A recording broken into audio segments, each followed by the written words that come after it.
Bismillahirrahmanirrahim. Assalamualaikum warahmatullahi wabarakatuh. Innal hamdalillah nahmaduhu wa nasta'inuhu wa nastaghfiruh wa na'udzu billahi min shururi anfusina wa sayyiati a'malina. May yahdihillahu fala mudilla lahu wa may yudlil fala hadiya lahu.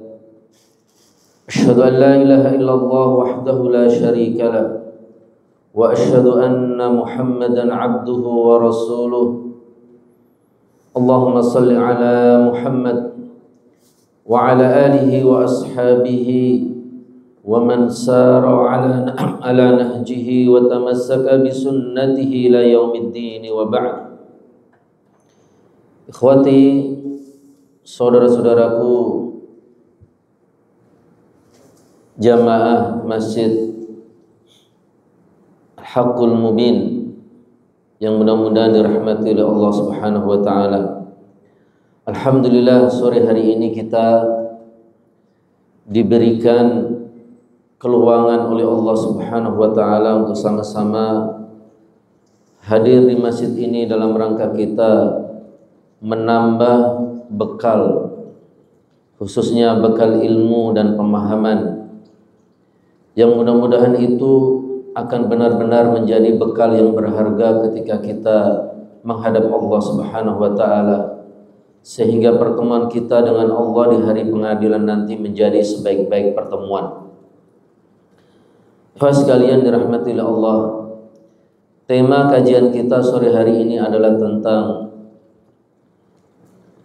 tafsir alamat ibadir rahman, ciri-ciri ibadur rahman, ciri-ciri hamba-hamba Allah Subhanahu wa taala yang disebut di dalam Al-Qur'an secara khusus dengan ibadur rahman, yaitu hamba-hamba Allah yang maha rahman, maha pengasih atau maha penyayang. Ikhwas sekalian, setiap manusia tentu adalah hamba Allah, baik muslim yang taat maupun tidak taat adalah hamba Allah. Bahkan orang kafir pun hamba Allah. Orang kafir ibadullah, hamba Allah Subhanahu wa taala. Tapi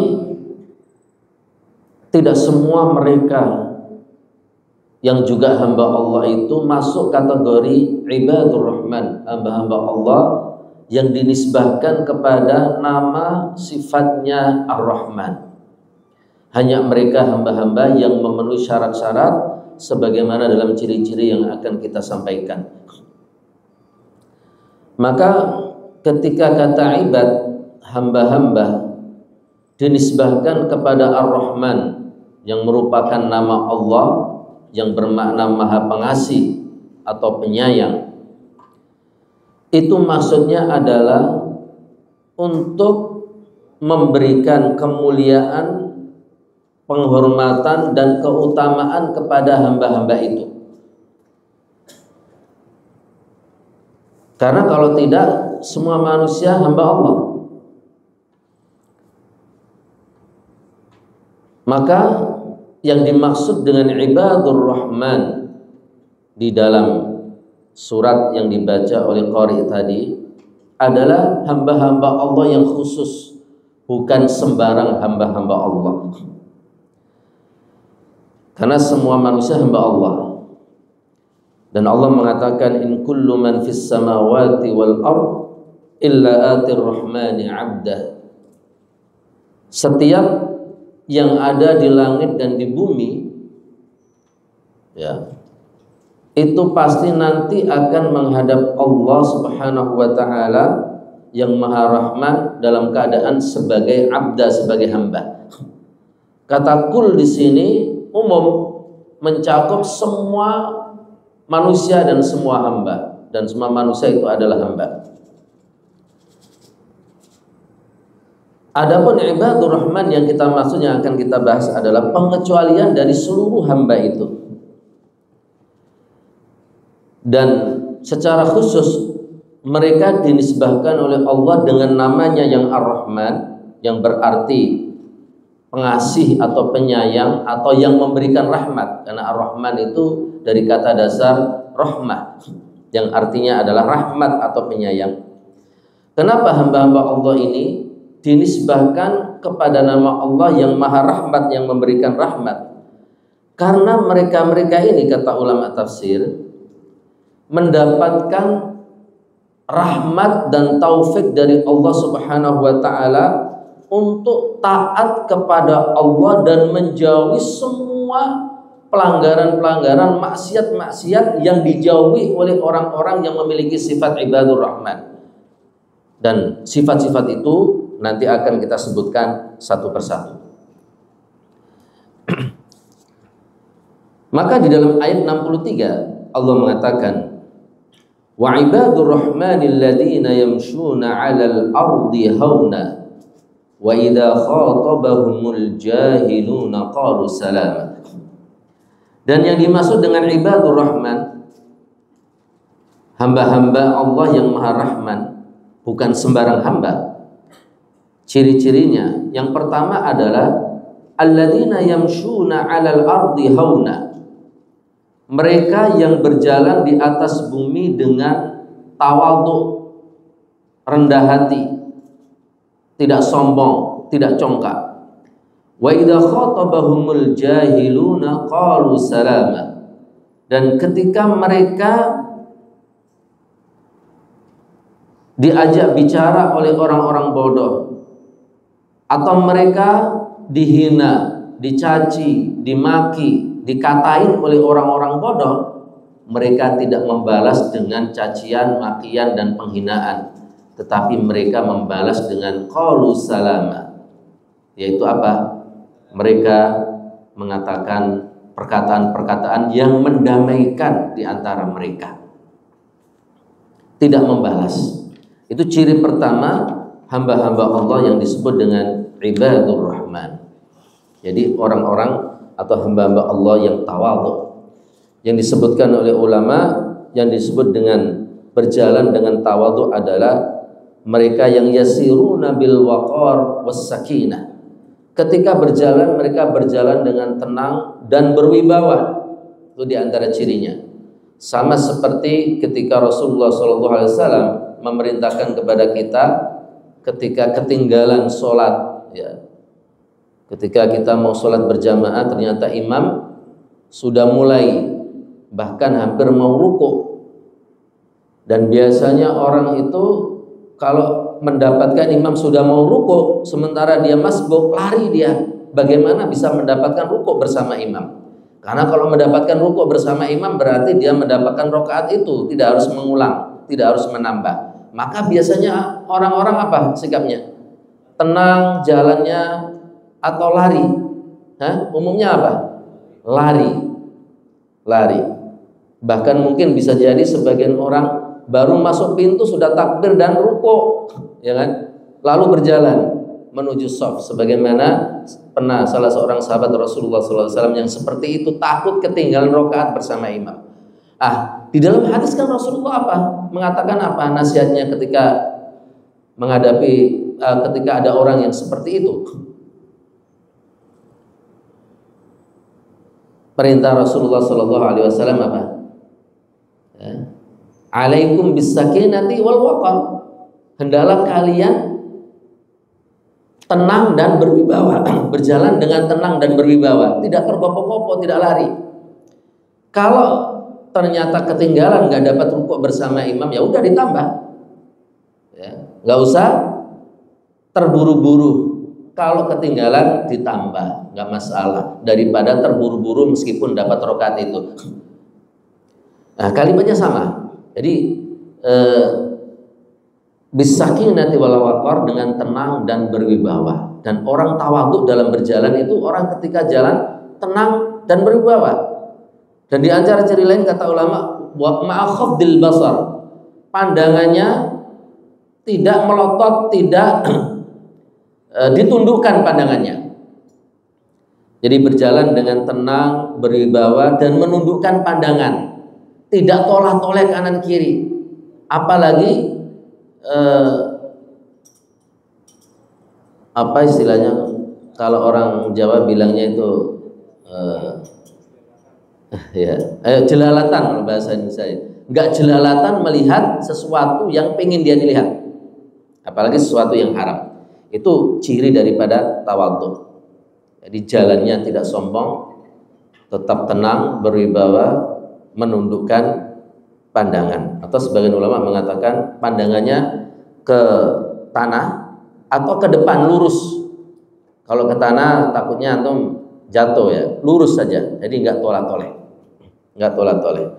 Kalau tolak-toleh itu mengurangi kewibawaan dan mengurangi ciri khas sebagai hamba Allah yang rahman. Itu ciri hamba Allah Ar-Rahman di dalam berjalan, tawadhu. Jadi bukan tawadhu itu jalannya bukan lemes kayak orang sakit, enggak. Bahkan Nabi SAW tidak suka jalan orang seperti itu. Sahabat-sahabat Nabi itu jalannya tegas, tegak, berwibawa, tapi tenang dan menundukkan pandangan. Maka tawadhu bukan berarti harus lemah di dalam berjalan.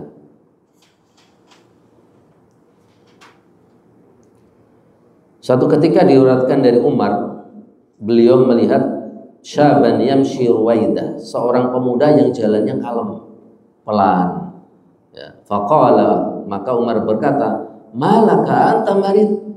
Kamu kenapa? Emangnya kamu sakit? Qala la ya Amirul Mukminin, enggak, aku enggak sakit wahai Amirul Mukminin. Wa amarahu an yamshi biquwwah. Jadi dicambuk oleh Umar dulu.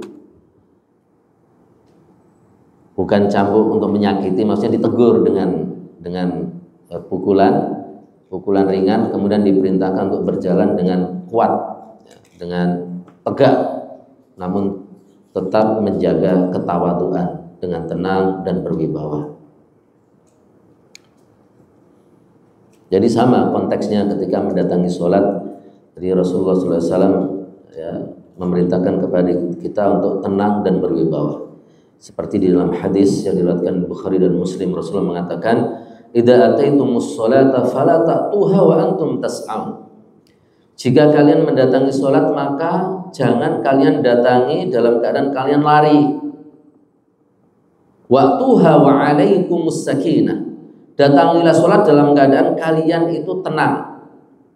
Fama adraktum minha fasallu. Kalau kalian dapat rakaat bersama imam, ya alhamdulillah. Wa ma fatakum fa'atimu, dan kalau nggak dapat ya tambah saja rakaat yang lewat atau yang hilang. Jadi tetap tenang dan berjalan dengan wibawa, tidak lari-lari. Itu ciri hamba Allah Subhanahu wa taala ketika berjalan, baik berjalan dalam keadaan berjalan untuk keperluan yang sifatnya umum maupun berjalan untuk keperluan mau sholat, yaitu tetap tenang dan tawadhu. Yang kedua, ikhwah sekalian dirahmati Allah Subhanahu wa taala, ciri hamba Allah yang rahman adalah wa idza khatabahumul jahiluna qalu salama.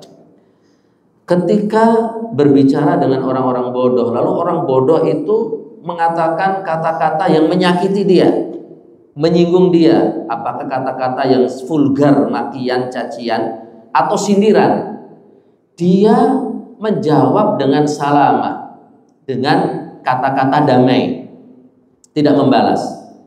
Semua orientasi hamba Allah yang rahman itu ketika bermuamalah dengan sesamanya adalah ridho Allah, bukan ingin mencari kepuasan diri.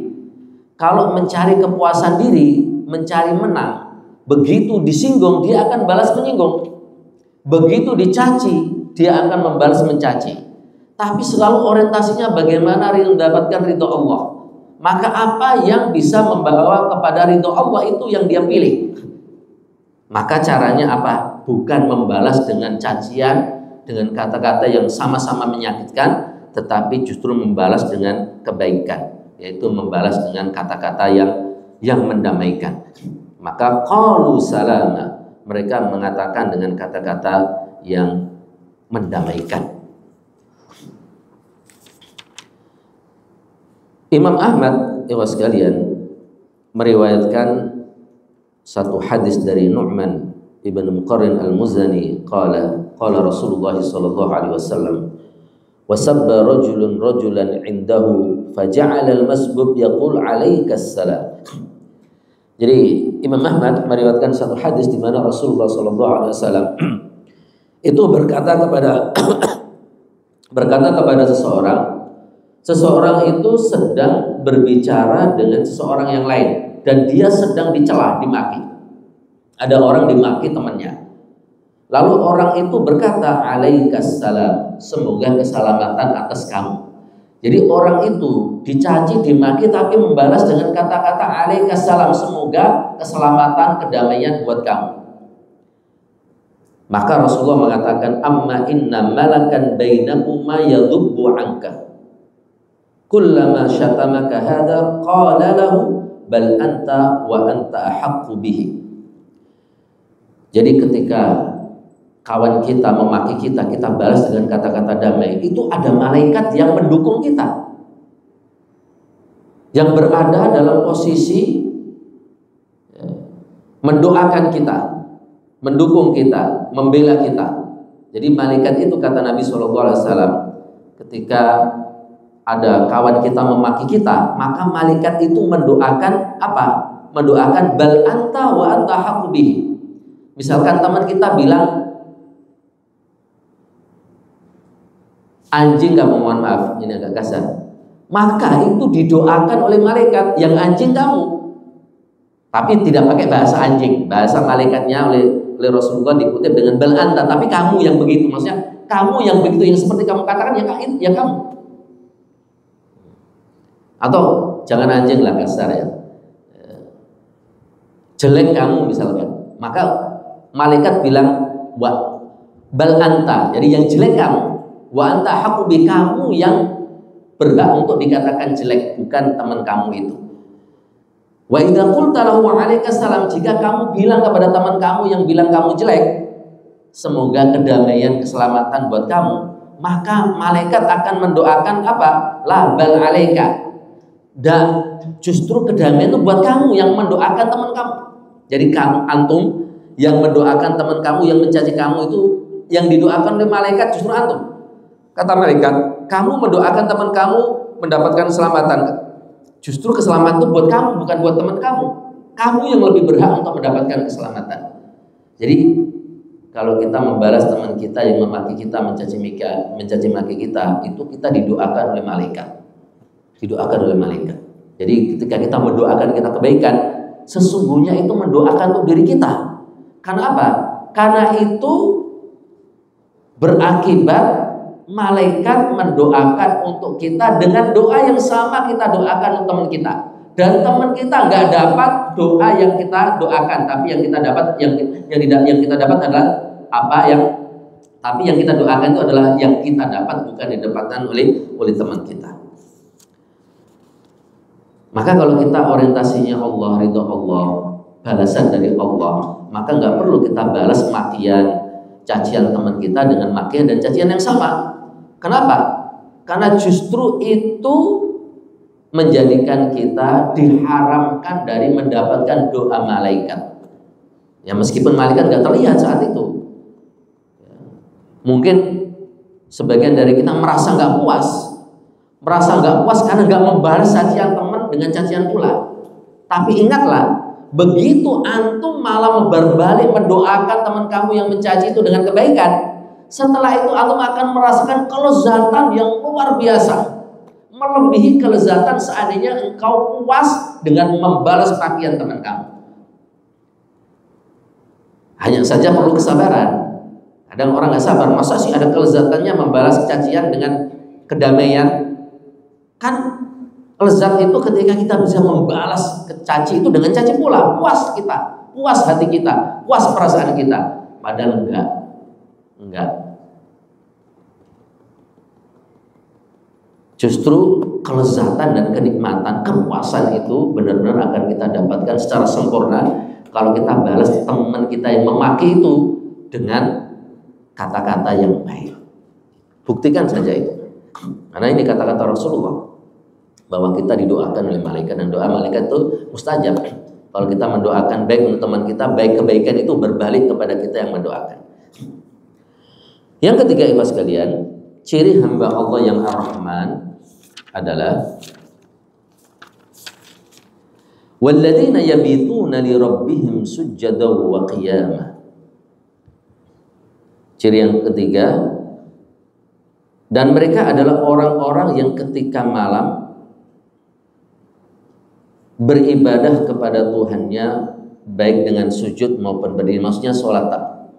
Terus sebagian ulama tafsir langsung menyebutkan tahajud. Jadi ciri yang ketiga adalah orang yang suka bertahajud atau qiyamul lail. Ya. Qiyamul lail lebih umum daripada tahajud. Semua sholat malam yang kita lakukan setelah isya itu qiyamul lail. Jadi waktu qiyamul lail setelah sholat isya sampai menjelang subuh. Jadi boleh orang itu setelah sholat isya langsung qiyamul lail boleh. Kalau takut nggak bisa bangun, pengen qiyamul lail tiap malam tapi takut nggak bisa bangun, ya udah habis isya sebelum tidur qiyamul lail. Ketika masih seger. Ya. Meskipun yang terbaik adalah tidur dulu baru qiyamul lail. Dan qiyamul lail setelah tidur itulah yang disebut dengan tahajud. Jadi qiyamul lail itu bahasa umum untuk semua sholat dilakukan setelah isya. Tahajud khusus sholat yang dilakukan di waktu malam setelah bangun tidur, yaitu setelah sholat isya dan setelah bangun tidur. Itu yang lebih utama. Apalagi kalau kita lakukan pas sepertiga malam terakhir. Itu waktu di mana Allah Subhanahu wa taala turun ke langit dunia. Dan itulah waktu tahajud yang paling utama. Sebagaimana pernah Salman Al-Farisi mengajarkan kepada Abu Darda cara tahajud yang baik, cara qiyamul lail yang baik, yang terbaik. Jadi pernah Salman Al-Farisi itu tidur di rumahnya Abu Darda. Dan Abu Darda ini orang yang qiyamul lail terus, jarang tidur dan terlalu memaksakan diri. Maka dinasihati oleh Salman Al-Farisi, jangan begitu, karena fisik kamu juga punya hak yang harus engkau tunaikan. Jadi ketika Salman itu tidur di rumahnya Abu Darda, baru berbaring, belum tidur nyenyak, baru berbaring sebentar, bangun mau qiyamul lail. Itu ditarik oleh Salman, tar dulu, tidur dulu. Kemudian tidur sebentar, belum nyampe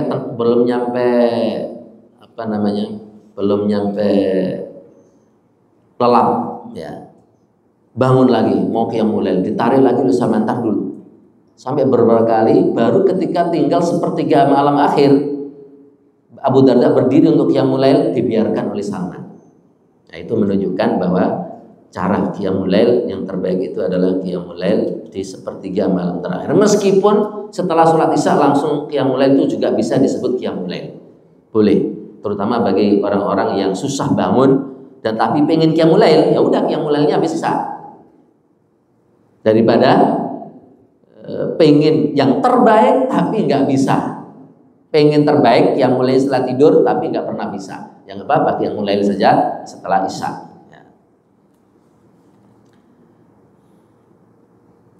Seperti sholat isya itu sebenarnya waktu terbaik itu tengah malam, waktu isya itu.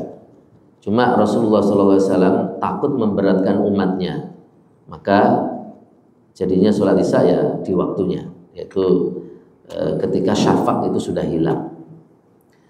Seandainya Rasulullah tidak takut memberatkan umatnya, sholat isya itu diakhirkan sampai pertengahan malam. Jadi walladzina yabituna li rabbihim sujjadan wa qiyamah. Ciri hamba Allah yang Rahman itu adalah diantaranya mereka yang setiap malam tahajud atau selalu menjaga tahajudnya, meskipun tidak tiap malam, tapi sering tahajud dan menjadikan tahajud sebagai rutinitas, apakah tiap malam, apakah 2 hari sekali atau 3 hari sekali, yang penting sesuatu yang dibiasakan. Meskipun cuma 1 rakaat, jadi witir saja itu sudah qiyamul lail. bagi kawan-kawan yang merasa berat ya, untuk bangun malam dan sholat tahajud yang lama, sebenarnya 1 rakaat saja sudah cukup disebut qiyamul lail. Witir saja. Jadi setelah sholat isya witir. Itu hal yang selalu dijaga oleh para salafun saleh. Itu sebelum tidur witir. Kalau nanti bisa bangun, nah qiyamul lail lagi nggak apa-apa, tapi jangan witir lagi. Jadi 1 rakaat sebelum tidur, lalu tidur. Itu sebagai jaga-jaga, jangan-jangan nanti bangun sudah subuh sehingga tidak dapat qiyamul lail. Maka kalau sudah dibiasakan witir sebelum tidur, dan itu adalah qiyamul lail juga, qiyamul lail, tapi sifatnya adalah witir, ya, maka sudah disebut melakukan qiyamul lail. Nanti kalau bisa bangun, nah, boleh ditambah 2 rakaat, 4 rakaat, 6 rakaat, 8 rakaat, tapi yang penting jangan witir lagi, karena nggak boleh witir dalam satu malam 2 kali. Kalau sudah witir duluan, maka di akhir malam jangan witir lagi.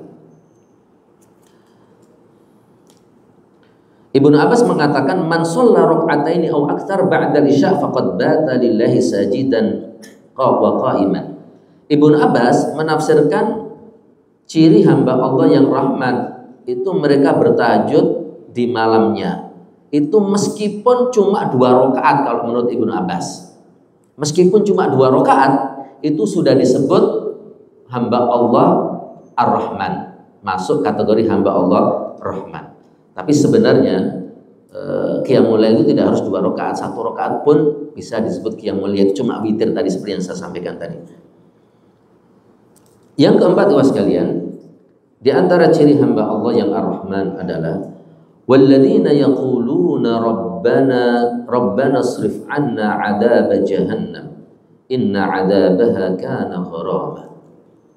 Dan orang-orang yang selalu berdoa, Rabbana srif 'anna 'adzab jahannam, ya Rabb, ya Tuhan, jauhkanlah dari kami azab neraka jahanam,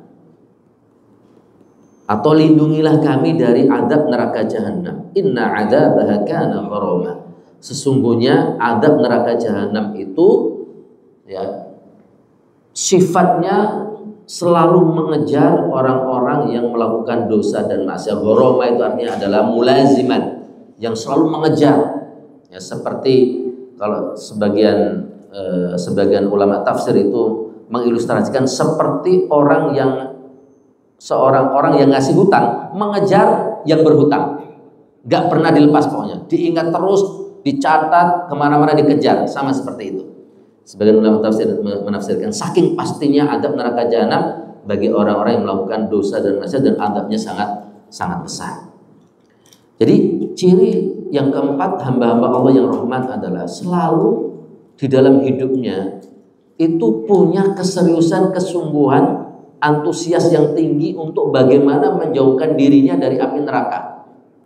Selalu itu doa dan upaya di dalam hidupnya, bagaimana hidupnya itu terjauhkan dari api neraka nanti ketika di akhirat, termasuk dirinya dan keluarganya. Karena Allah Subhanahu wa taala memerintahkan kepada setiap manusia untuk menjaga dirinya dan keluarganya dari api neraka.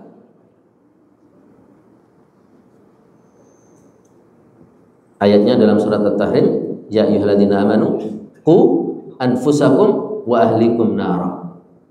Wahai orang-orang beriman, jagalah diri kalian dan keluarga kalian dari api neraka. Inilah pekerjaan dan tugas kita setiap hari sebagai hamba Allah. Bagaimana kita bisa menjaga diri kita dari api neraka? Maka sampai sebagian ulama itu mendefinisikan kata takwa.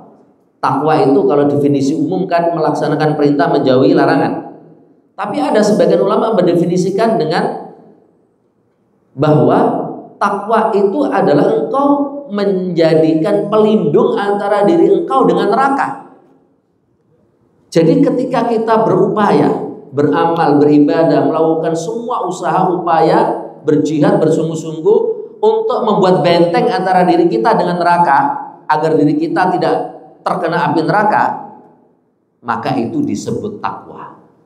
Jadi hakikat takwa itu bagaimana kita menjauhkan diri kita dari api neraka. Dan itu ciri hamba Ar-Rahman yang keempat, yang selalu usahanya, doa-doanya adalah bagaimana mereka terjauhkan dari api neraka jahanam, mereka dan juga keluarga mereka. karena mereka diperintahkan oleh Allah untuk menjaga diri mereka dan termasuk keluarga mereka dari api neraka. Maka semua paradigmanya di dalam berpikir, dalam berpandangan, dalam berperilaku, dalam membuat kebijakan, tindakan, selalu didasarkan bagaimana semua itu menjauhkan mereka dari api neraka.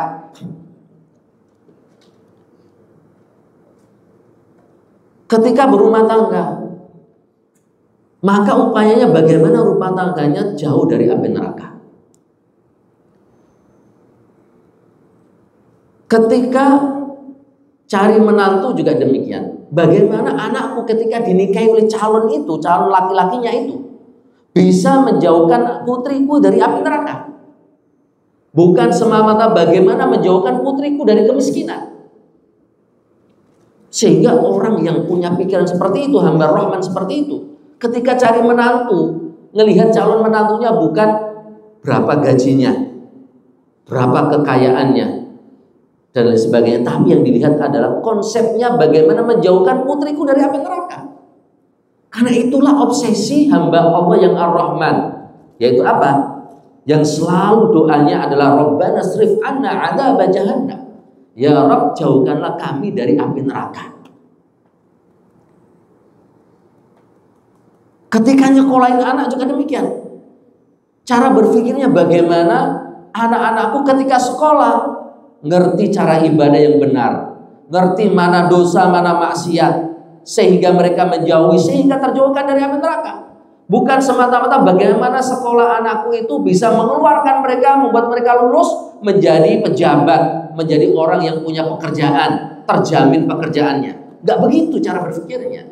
Hamba Allah yang Rahman itu cara berpikirnya ketika mendidik anak adalah pertama, bagaimana aku memilih sekolah untuk anakku, dengan itu anakku terjauhkan dari api neraka. Yaitu sekolah yang ngajarin Quran, sekolah yang ngajarin agama, sekolah yang ngajarin akhlak. Masalah ilmu lain itu kedua. Boleh orang itu ahli-ahli dalam masalah dunia, tapi agama harus jadi benteng dulu. Itu orang tua ketika punya sifat hamba Allah yang Ar-Rahman. Ketika kerja juga demikian. Bukan obsesinya semata-mata bagaimana dapat gaji besar tanpa melihat pekerjaannya halal apa haram. Pertama yang harus dilihat oleh orang yang punya sifat ibadur Rahman adalah halal apa tidak sebelum masalah gaji. Yang penting halal dulu. Kenapa? Obsesinya bagaimana menjauhkan diri kita dari api neraka. Apalah artinya kerja gaji gede tapi malah justru mendekatkan kepada neraka, tidak menjadikan dirinya jauh dari api neraka. Hamba Allah yang Rahman selalu sikapnya, tindakannya, perilakunya, kebijakannya, cara berpikirnya, semuanya didasarkan atas prinsip bagaimana menjauhkan dirinya dari api neraka.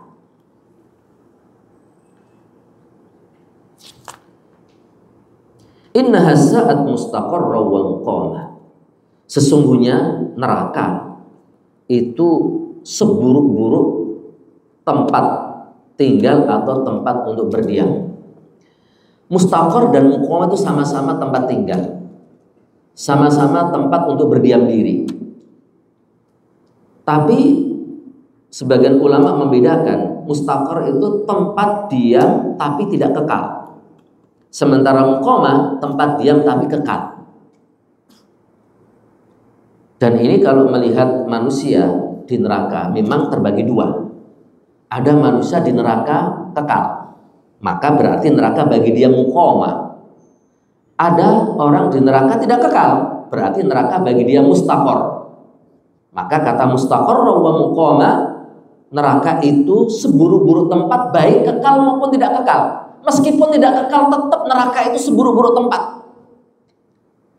Kalau ahli tauhid, kita semuanya ahli tauhid, orang-orang yang bertauhid kepada Allah, hamba-hamba Allah yang bertauhid, kaum muslimin itu dijamin pasti endingnya masuk surga.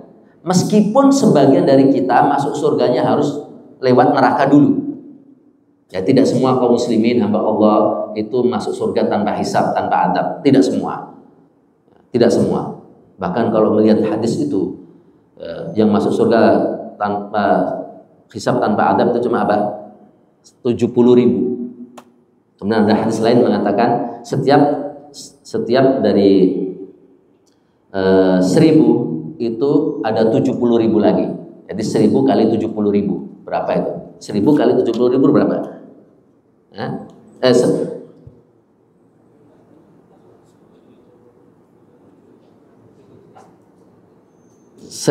Setiap 1000 ada 70.000.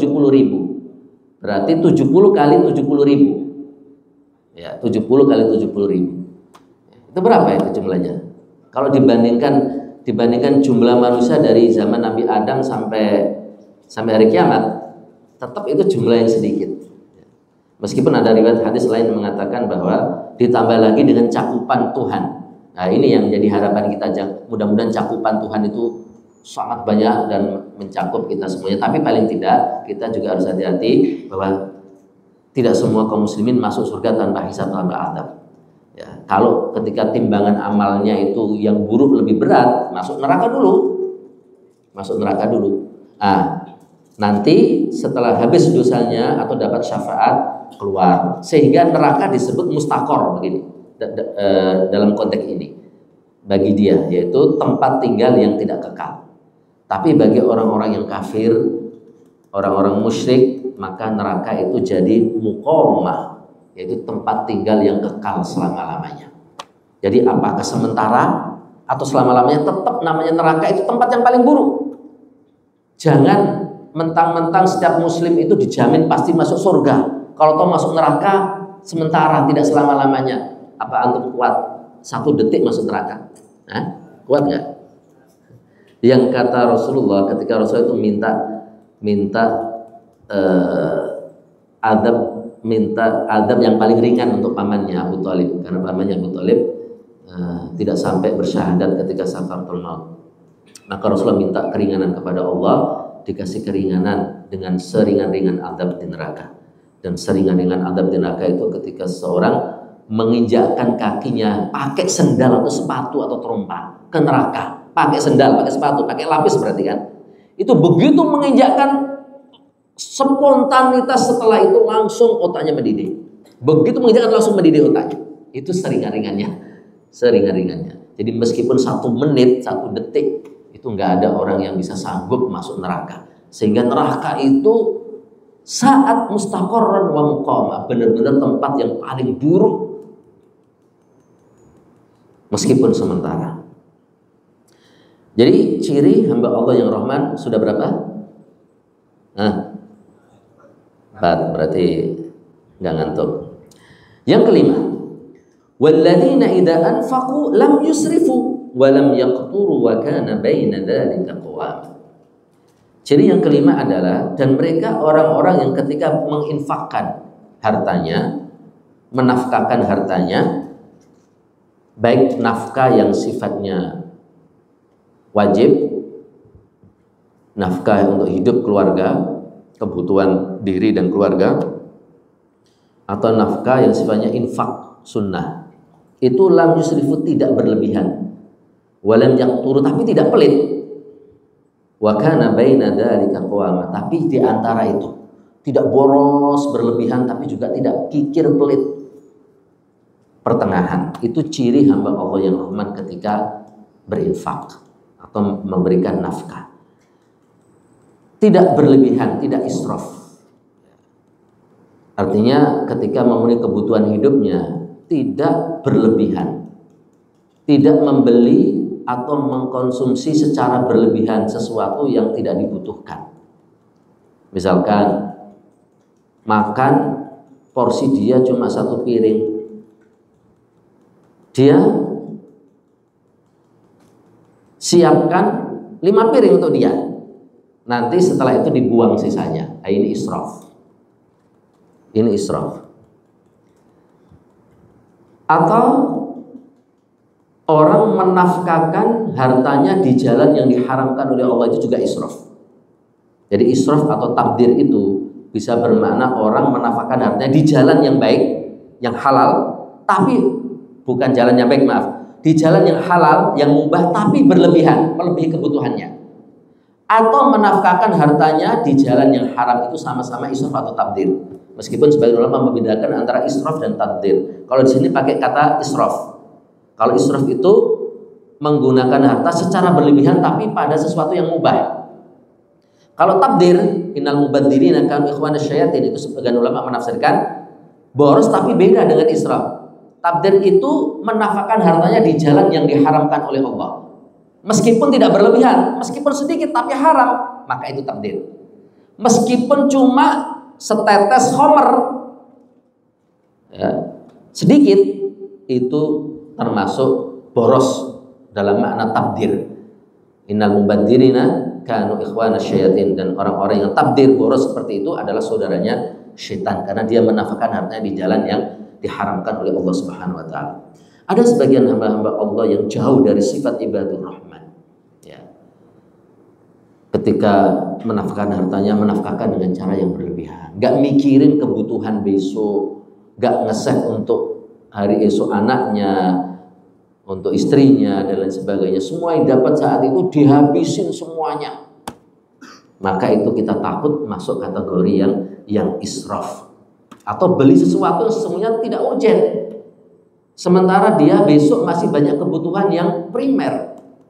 Beli sesuatu yang sebenarnya sekunder tapi berlebihan. Sebenarnya cukup satu tapi dia beli 10 misalkan. Itu juga bagian daripada israf.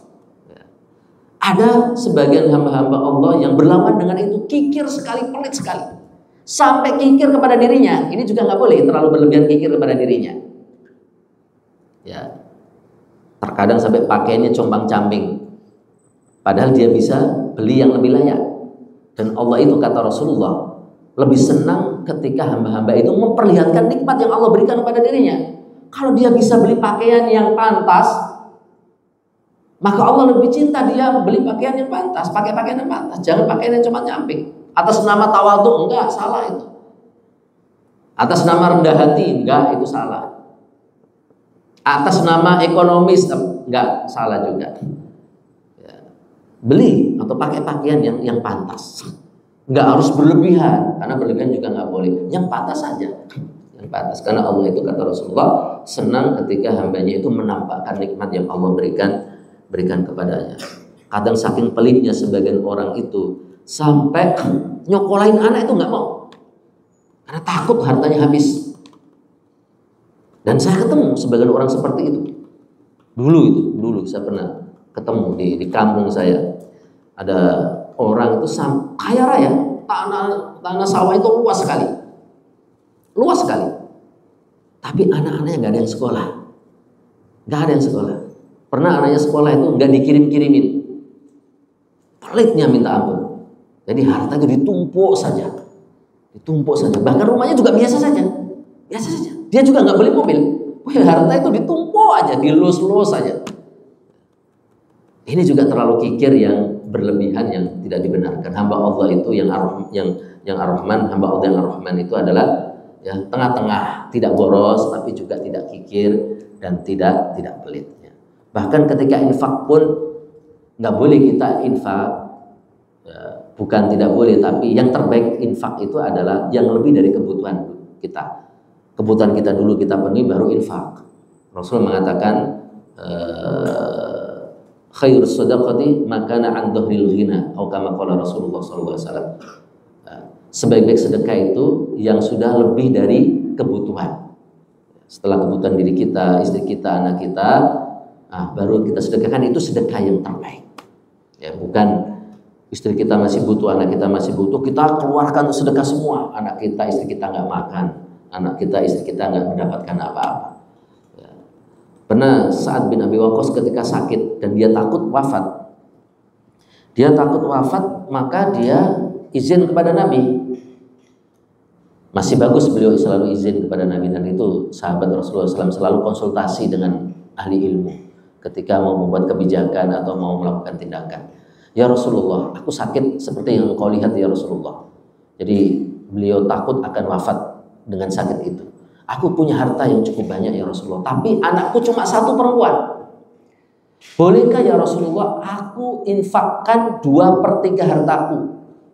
1/3 buat anakku, 1 perempuan sudah cukup ya Rasulullah. Sudah terlalu banyak kan, hartaku sangat banyak. Kata Rasulullah, nggak boleh. nggak boleh menginfakkan 2/3 hartanya. Kalau begitu nisf ya Rasulullah, setengah ya Rasulullah. Lah, nggak boleh juga setengah. Jadi infak 50%, 50% ditinggalkan untuk putrinya satu itu. Tetap nggak boleh kata Rasulullah. Sulus 1/3 ya Rasulullah, ya udah, nggak apa-apa 1/3. Itu pun sudah banyak kata Rasulullah. 1/3 sudah terlalu banyak. Jadi artinya kata para ulama sebenarnya kalau kita infakkan kurang dari 1/3 lebih bagus. Kata Rasulullah, engkau itu meninggalkan anak-anak kamu, keturunan kamu kaya-kaya, lalu mereka mandiri dan tidak menjadi benalu di masyarakat, tidak menggantungkan hidupnya kepada masyarakat, tidak meminta-minta, jauh lebih baik daripada meninggalkan mereka miskin. Jadi engkau meninggalkan anak-anak dengan warisan yang banyak, kaya-kaya, itu jauh lebih baik daripada meninggalkan mereka dalam keadaan miskin dan akhirnya mereka minta-minta. Jadi itu memberikan pemahaman kepada kita bahwa orang itu dalam bersikap hatta dalam masalah ibadah, infak itu yang lebih baik adalah pertengahan, nggak terlalu berlebihan, tapi juga nggak kikir atau nggak pelit. Bahkan Sa'ad bin Abi Waqqas dinasihati oleh Rasulullah untuk menginfakkan artinya nggak boleh lebih dari 1/3. Itu sikap pertengahan yang diajarkan oleh Rasulullah SAW. Hibatur Rahman itu seperti itu. Jadi tidak berlebihan, tapi juga tidak kurang. Dalam semua masalah, termasuk dalam ibadah. Dalam ibadah, gak berlebihan ibadah terus, akhirat terus, tapi dunia gak disentuh, gak diambil. Itu juga gak benar. Pertengahan. Yang benar itu pertengahan. Qiyamul lail, tapi juga harus ada istirahatnya. Jangan qiyamul lail gak ada istirahatnya, gak ada tidurnya. Puasa boleh tiap Senin Kemis atau puasa Daud, tapi jangan terus-menerus puasa. Maka Nabi melarang puasa sepanjang masa atau puasa tanpa berbuka. Ya, puasa tapi harus berbuka. Ya. Ibadah silahkan. Fokus untuk dakwah, fokus untuk taklim, fokus untuk jihad, tapi juga harus menikah. Ya. Dulu ada 3 orang sahabat Rasulullah yang datang kepada Rasulullah, datang kepada istri Rasulullah bertanya tentang ibadahnya Nabi. Ternyata ibadahnya Nabi itu sedang, pertengahan, gak berlebihan. Maka mereka bertekad untuk beribadah yang lebih dari itu. Karena mereka bukan Nabi, tidak ada jaminan mereka masuk surga. Maka mereka ingin ibadah yang lebih dari Nabi. Satunya bilang, aku mulai wala anam, aku akan qiyamul lail mulai malam ini dan tidak tidur. Satunya bilang, asumu wala uftir, aku akan berpuasa gak berbuka. Pokoknya puasa gak ada bukanya. 3 bilang, wala atazawwaju nisa, aku tidak akan menikah karena menikah itu adalah identik dengan nafsu syahwat dunia yang menghalangiku dari beribadah, menghalangiku dari akhirat. Tapi semua itu diingkari oleh Nabi, ditegur oleh Nabi, tidak benar itu. Aku ini kata Nabi orang yang paling takut kepada Allah, paling bertakwa. Tapi kalau qiyamul lail ya tidur juga. Kalau mau qiyamul lail ya ada tidurnya. Apakah qiyamul lail dulu baru tidur atau tidur dulu baru qiyamul lail, dan itu yang lebih baik. Tidak qiyamul lail terus. Antum lagi semangat, lalu qiyamul lail dari habis isya sampai subuh. Kuat nggak?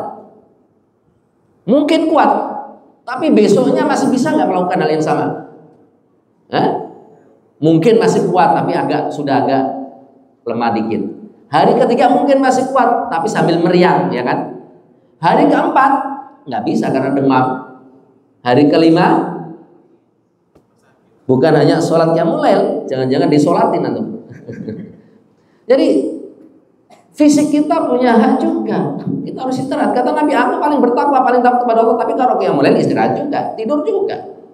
Aku berpuasa tapi berbuka juga. Dan haram bagi umat Nabi Muhammad untuk puasa sepanjang masa.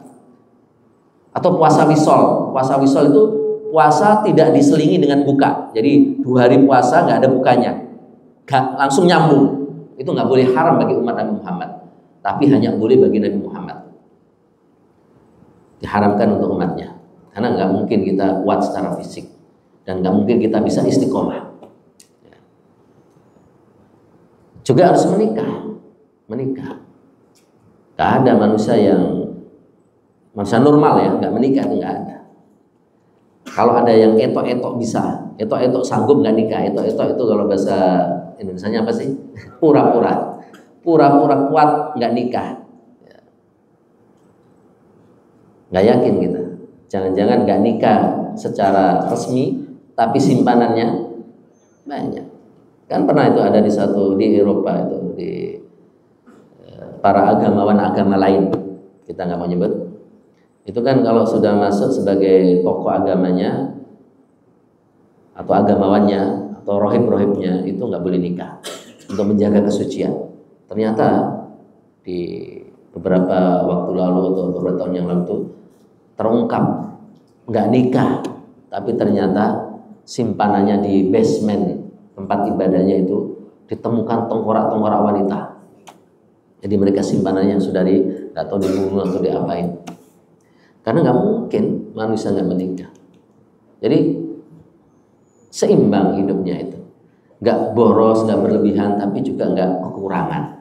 Itu sikap yang terbaik di dalam beribadah. Kayak sholat misalkan, antum sholat, apalagi sholat yang paling capek buat antum apa? Isya apa subuh? Nah, Isya apa subuh sholat yang paling capek? Isya, pulang kerja misalkan. Isya, imamnya baca Al-Baqarah rakaat pertama, rakaat kedua Ali Imran. Gimana antum jadi makmum? Tetap lanjut sampai salam apa putus di tengah jalan? Nah, itu israf, terlalu berlebihan. Udah sholat isya, sholat yang kebanyakan orang itu capek, letih, malah imamnya menyengaja Al-Baqarah sama Ali Imran, kayak mau ngerjain jamaahnya. Enggak, kata Nabi kalau isya ya rakaat pertama sabbihis, rakaat kedua wasyamsi waduha, itu sudah paling banyak. Jangan lebih dari itu. Ya, itu aja menurut kita udah panjang ya isya, sabbihis sama wasyamsi waduha itu panjang itu.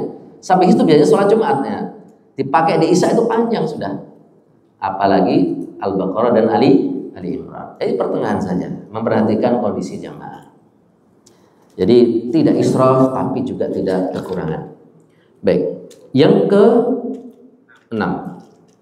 Walladzina la yad'una ma'allahi ilahan akhar wa la yaqtuluna an-nafsa allati harrama Allahu illa bil haqq wa la yaznun wa may yaf'al dzalika yalqa atham. Dan mereka adalah orang-orang yang tidak menyembah selain Allah, tidak menyekutukan Allah, dan tidak membunuh jiwa yang Allah haramkan untuk dibunuh kecuali dengan cara yang benar, dan tidak berzina. Langsung dalam ayat yang ke-68 itu dikumpulkan 3 dosa yang dijauhi oleh hamba Allah yang Ar-Rahman, yaitu apa? Tidak menyekutukan Allah, tidak berbuat syirik, menyembah Allah tapi juga menyembah yang lain, ini syirik namanya. Juga tidak membunuh jiwa yang Allah haramkan untuk dibunuh kecuali dengan cara yang benar, dan tidak berzina. Ini ciri hamba Allah yang ke-6, menjauhi terutama 3 dosa itu. Kenapa cuma disebutkan 3 dosa ini, bukan berarti dosa-dosa yang lain itu boleh. Ini 3 dosa ini dosa yang berat, yang paling berat. Paling berat pertama adalah syirik, yang kedua membunuh, dan yang ketiga adalah apa? Berzina. Dosa besar yang paling besar itu syirik, yang tidak diampuni oleh Allah Subhanahu wa taala. Allah mengatakan, "Innallaha la yaghfiru ay yushraka bihi wa yaghfiru ma duna dzalika liman yasha." Sesungguhnya Allah itu tidak mengampuni dosa syirik, terutama syirik besar. Syirik besar. Syirik besar itu adalah bentuknya menyekutukan Allah dalam masalah-masalah yang menjadi khususiyah Allah, seperti uluhiyah Allah, rububiyah Allah, maka itu syirik besar. Uluhiyah Allah itu hak disembah. Kalau ada orang menyembah selain Allah, padahal itu hak Allah untuk hak disembah itu cuma milik Allah, maka dia menyekutukan Allah dengan syirik besar. Ya. Atau menyekutukan Allah dalam masalah rububiyah, dalam tauhid rububiyah. Tauhid rububiyah itu tauhid yang berkaitan dengan mengisahkan Allah sebagai pencipta, sebagai yang mengatur alam, sebagai yang memberikan rezeki. Kalau ada orang punya keyakinan bahwa ada pencipta selain Allah, dia melakukan syirik besar. Kalau sudah melakukan syirik besar itu keluar dari iman, keluar dari Islam. atau meyakini bahwa ada yang memberikan rezeki selain Allah, maka itu syirik. Punya keyakinan bahwa ada yang memberikan rezeki selain Allah, maka itu syirik. Ada atau keyakinan bahwa ada yang bisa menimpakan madarat atau manfaat selain Allah, itu juga syirik. Contoh misalkan, punya keyakinan bahwa ada seseorang manusia, dukun atau paranormal, ya, bisa atau tukang sihir, bisa menimpakan malapetaka, bisa menimpakan musibah atau kecelakaan kepada orang atau kepada manusia. Ada orang datang kepada dukun, kepada tukang sihir, lalu dia dikasih amalan untuk mencelakakan orang, dan dia punya keyakinan dalam hatinya bahwa yang mencelakai si fulan itu adalah semata-mata karena kekuatan tukang sihir dan dukun itu, maka ini syirik besar. Karena yang nggak ada yang bisa mencelakakan dan memberi manfaat kecuali Allah Subhanahu Wa Taala. Jadi orang datang kepada dukun meyakini itu, dia itu musyrik. Tapi kalau datang kepada dukun sekedar minta amalan, tapi tetap meyakini bahwa yang memberikan manfaat dan menimpakan mudarat cuma Allah, dukun hanya sebagai perantara, nah itu syirik, tapi bukan sampai syirik besar. Tetap dosa besar itu, dosa besar tapi tidak sampai syirik. Tapi masih mungkin diampuni oleh Allah Subhanahu Wa Taala. Tapi kalau sampai keyakinan bahwa ada zat lain selain Allah bisa memberikan manfaat dan menolak madarat, maka itu syirik besar. Makanya hal-hal yang berkaitan dengan itu harus kita hindari. Contoh, mengkaitkan naas dengan benda, keberuntungan dan kerugian dengan benda, waktu, angka, kejadian, ini syirik. Apakah syirik besar, apakah kecil, tergantung keyakinan yang melakukan. Contoh misalkan, antum mau berangkat kerja, lepas burung dulu. Kalau burungnya ke kanan berarti jalan, berarti selamat ini. Kalau burungnya ke kiri, nggak jadi, berarti nanti kecelakaan. Nah ini syirik, nggak boleh. Begitu nabrak kucing, motornya dijual karena yakin kalau setelah nabrak kucing akan terjadi kecelakaan. Nah ini berarti mengkaitkan terjadinya kecelakaan dengan selain Allah. Yang bisa menimbulkan kecelakaan cuma Allah. Kalau kita punya keyakinan itu syirik itu. Tergantung nanti keyakinan kita menjadi syirik besar apa kecil. Ya. Bangun rumah tingkat gak mau lantai 13 karena itu adalah apa? Sumber sial. Itu syirik juga, nggak boleh. Nggak boleh. Mau nikah minta hari baik dan minta hari baik. Kalau harinya ternyata diramal buruk, nggak jadi nikah di hari itu, ganti hari. Ini juga syirik. Buka warung, datang ke dukun paranormal, minta hari baik juga, minta tempat baik juga. Tempat ini cek, tolong cek, kira-kira aman nggak, untung nggak nanti. Nah itu syirik juga. Untung nggak untung itu tergantung Allah, yang bisa ngasih cuma Allah Subhanahu Wa Taala. Maka keyakinan itu bagi hamba Allah Ar-Rahman harus dibersihkan. Hamba-hamba Allah yang Rahman tidak punya keyakinan seperti itu. Ya, jadi harus kita jauhkan diri kita dari syirik dosa yang tidak diampuni Allah, terutama kalau syirik besar. Kalau syirik kecil seperti riya itu syirik, tapi syirik kecil. Meskipun syirik kecil, tapi dalam kategori dosa dia dosa besar. Jadi syirik kecil riya itu beramal masih ada keinginan dipuji oleh orang, dapat apresiasi dari orang, itu syirik kecil riya, tapi dosa besar. Secara syirik dia kecil, tapi secara dosa dia itu besar.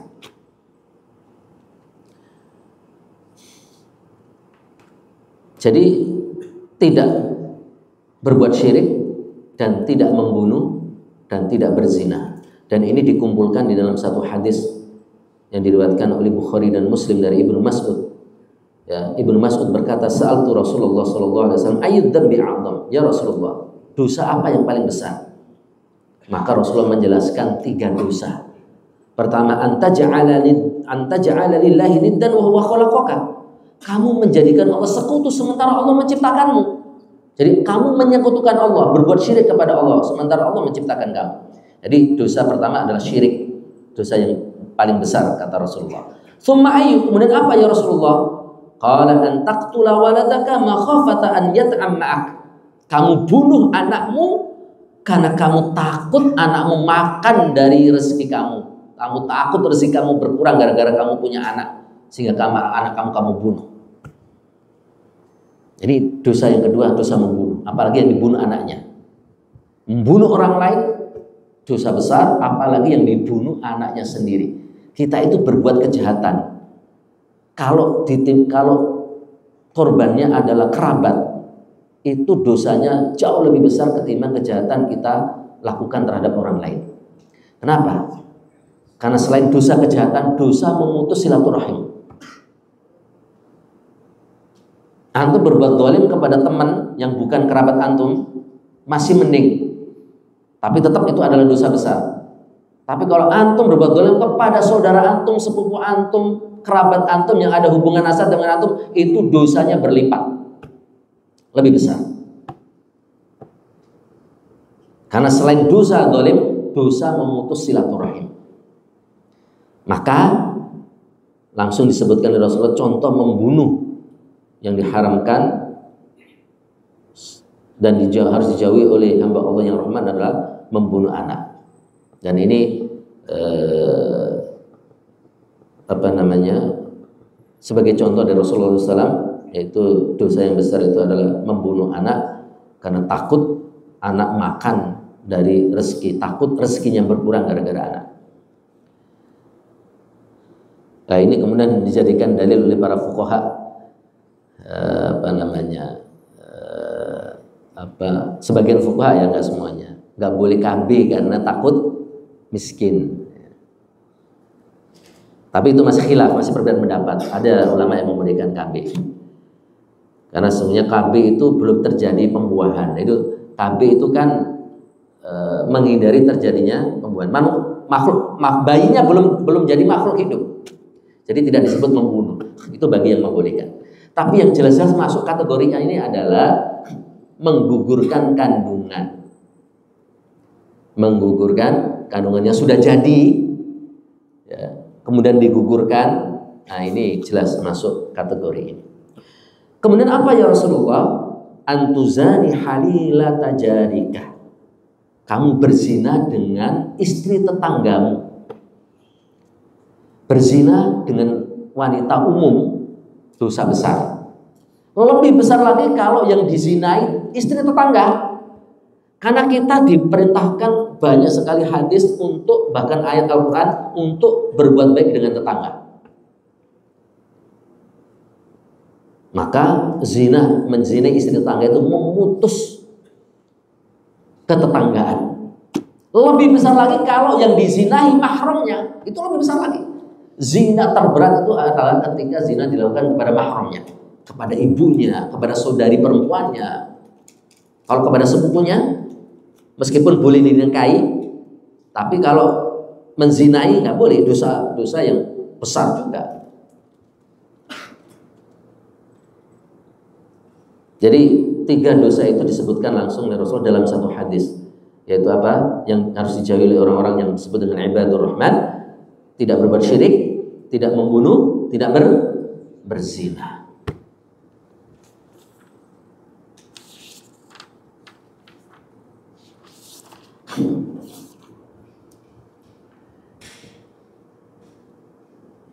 Yang ke-7,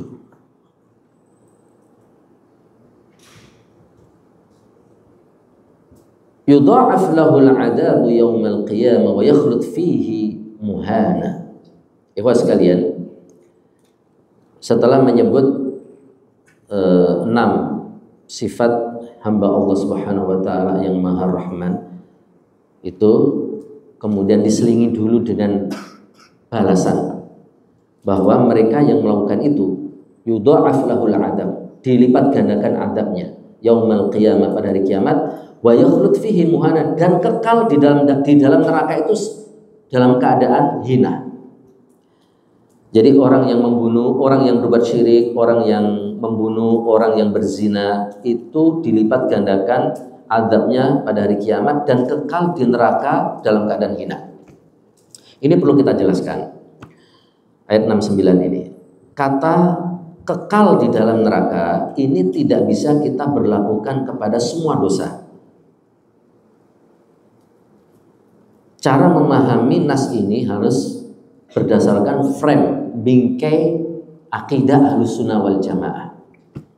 Ini pentingnya kita belajar tafsir, itu juga harus mendalam akidahnya biar tidak salah. Tidak cukup kita hanya membaca terjemahan tafsirnya, apalagi bisa salah kita. Maka berarti kalau secara dohir ya, kalau tidak pakai akidah, secara dohir berarti orang zina, orang membunuh kekal di neraka selama-lamanya. Padahal pemahaman yang benar menurut mazhab Ahlussunnah wal Jamaah, pelaku dosa besar selama bukan syirik besar, seandainya masuk neraka tidak kekal di neraka. Karena ada jaminan dari Rasulullah SAW, semua manusia yang pernah bersyahadat mengucapkan kalimat tauhid pasti masuk surga, meskipun masuknya terbagi dua. Ya. Jadi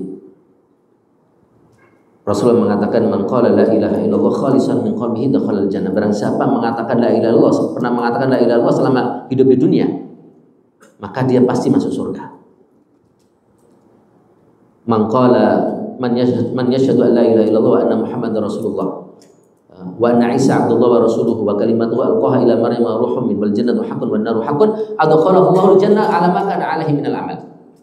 Barang siapa pernah bersyahadat, dua kalimat syahadat, kemudian mengakui Isa itu hamba Allah, bukan Tuhan, tidak seperti orang-orang Nasrani, kemudian surga itu ada, neraka itu ada, dia yakin itu, maka Allah akan masukkan surga nanti berapapun amalnya. Itu bagi orang yang bersyahadat, berapapun amalnya pasti dimasukkan ke surga. Cuma masuk surganya, meskipun jaminan pasti bagi setiap muslim masuk surga, tapi mereka masuk surganya terbagi dua. Ada idkhalun kamil, masuk surga sempurna tanpa hisab, tanpa adab. Ada idkhalun naqis, masuk surga dengan cara yang kurang. Maksudnya kurang itu apa? Diadab dulu di neraka. Tapi intinya pasti masuk surga, nggak ada yang kekal. Orang Islam nggak ada yang kekal di neraka. Jadi kita memahami tiga dosa, syirik, membunuh, zina, itu kekal di neraka. Kata Allah dalam 69 itu maksudnya adalah kekal untuk yang syirik besar selama-lamanya. Kalau orang melakukan syirik besar, kekal di neraka, nggak akan keluar karena sudah batal imannya. Tapi kalau sekedar dosanya membunuh, dia tidak berbuat syirik, dosanya cuma membunuh, dia kekalnya tapi lahun nihayah, kata para ulama. Kekal tapi ada ujungnya. Jadi ada khuludun lahun nihayah dan khuludun la nihayata lahu. Ada kekekalan yang tidak ada habisnya, tidak ada ujungnya, dan ada kekal yang ada ujungnya. Nah, bagi orang Islam, ketika disebut dosanya itu membuat dia kekal masuk neraka, itu masuk kekal yang ada ujungnya. Jadi pembunuh, orang berzina masuk neraka, tapi tidak selama-lamanya. Meskipun disebut kekal dalam ayat ini, tapi kekalnya ada ujungnya. Karena pernah mengatakan la ilaha illallah selama hidup di dunia.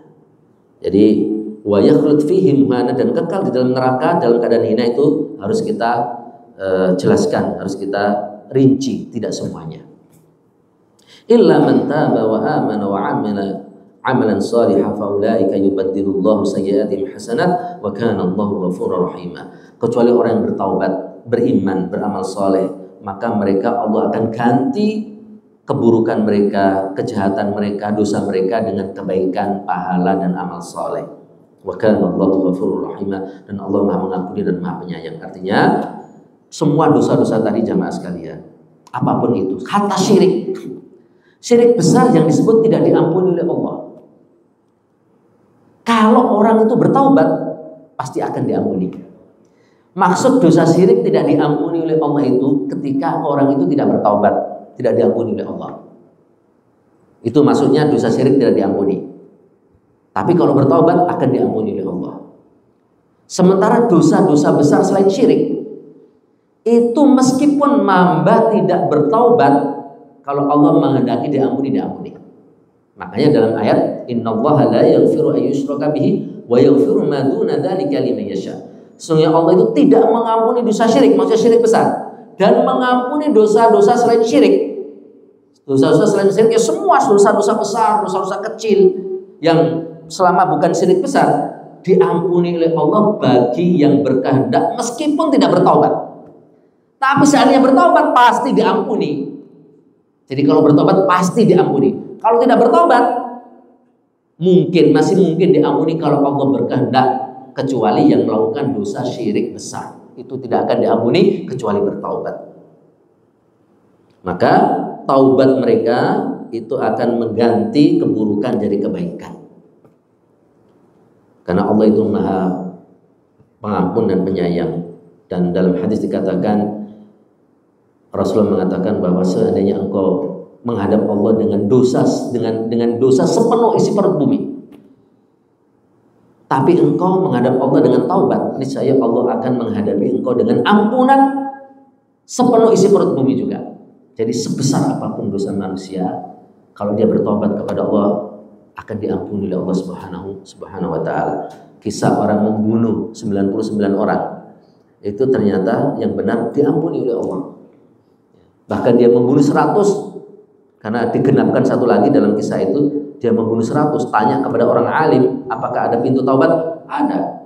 Meskipun membunuh 100 orang, kalau bertaubat diampuni oleh Allah Subhanahu wa taala. Maka bagi yang berzina, bagi yang membunuh, bagi yang pernah berbuat syirik, bagi yang pernah memaki temannya, membalas kata-kata teman yang buruk dibalas dengan buruk, bagi yang pernah berjalan dengan sombong, ya, yang semuanya itu adalah bukan sifat hamba-hamba yang namanya bertentangan dengan sifat ibadur rahman, bagi yang pernah boros dalam menafkah, yang berinfak atau memakai hartanya, atau bagi yang kikir, itu semuanya bisa dihapus. Dan masih ada kesempatan untuk menjadi ibadur rahman, hamba-hamba Allah yang rahman, dengan cara apa? Bertaubat. Dengan cara bertaubat. Berikutnya, wa man taba wa 'amila shalihan fa innahu yatubu ila Allahi mataba. Dan barang siapa bertaubat dan beramal soleh, maka Allah akan pasti menerima taubatnya. Orang bertaubat dengan benar dan beramal soleh, maksudnya taubatnya benar, taubatan nasuha, dengan cara menyesali perbuatannya, meninggalkan dosa dan berazam untuk lebih baik.